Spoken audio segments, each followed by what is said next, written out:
সে মনে করেন যে 1000 গুনার কাজ করেছে, আপনারা ফের আসলেই মনে করেন না।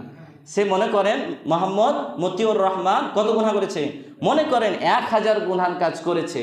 এখন মোহাম্মদ মুসাব্বির হোসেন এর আলোচনা শুনলো এবং আল্লাহর কাছে তওবা করলো, আল্লাহ আমি আজকে তওবা করলাম, তওবার আলোচনা শুনলাম, তওবা করলাম, আল্লাহ আমি আর কখনো গুনার কাজ করব না।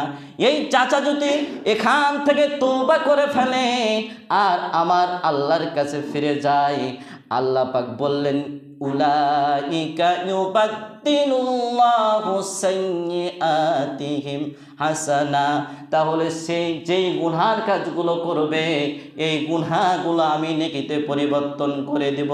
তাহলে সে 1000 গুনাহ করেছিল, তাহলে এই 1000 নেকি, এই 1000 গুনাহ ডিলিট হয়ে গেল, মুছে ফেলা দেওয়া হলো। তাহলে বলেন তো তার আমল নামায় কত